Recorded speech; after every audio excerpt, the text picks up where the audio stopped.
तर आपलं target complete झालेलं आहे. तिथनं पुढं वर्कआउट पण केलं. आता चालत घरला निघाले बा. वर्कआउट झालेलं आहे कंप्लीट सगळं. आता निघालो घरला आणि अंधार पडलेला आहे. इथनं अजून 1 किलोमीटर तरी घर असेल आसपास. चला मग जायचं आता घरी. तर सगळ्यांसाठी एकच म्हणणं आहे, कधी हार मानू नका बघा मित्रांनो. कारण आपल्या लाईफमध्ये चढ उतार येतच असतात.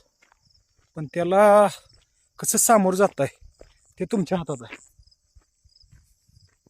आणि माझं मागच्या वर्षी भरतीला 70 किलो वजन होतं. आता आहे 82 किलो आहे. तरी पण मी हार मानून झालोय.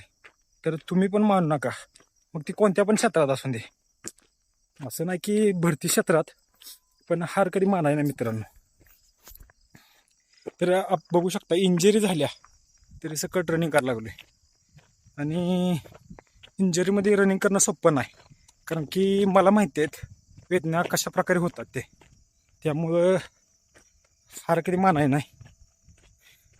मान्य आहे लाईफमध्ये स्टॉप येतील, कधी आपण थांबेन, पण थांबलो तरी अशी उडान घ्या की सगळे बघत राहतील परत.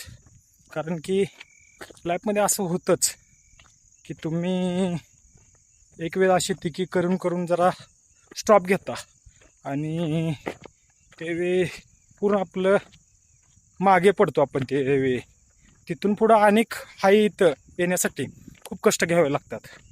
आणि आता तेच दिवस आहेत आपले, म्हणजे माझे. तर काय नाही भाऊनं, स्ट्रगल करा. स्ट्रगल केल्याशिवाय काय नाही, विन व्हायचं आपल्याला, ते कोणत्या पण क्षेत्रात असून दे. आणि असं नाही की माझं पोलीस भरती करत, तर ॲक्टिंग ह्या क्षेत्रातून चाललं आहे. काय तर करत राहायचं. काय माहीत लाईफमध्ये आपल्या त्या वरच्या हातात गॉड, काय माहीत. देवावर विश्वास ठेवा आणि करत राहा. जर तुमच्या नशिबात असेल तर मिळेल. आणि देवानं तुम्हाला द्याचं ठरवलं तर कोणतीही गोष्ट नामुमकिन नाही. विश्वास ठेवा देवावरती आणि करत राहा प्रयत्न. चला बाय.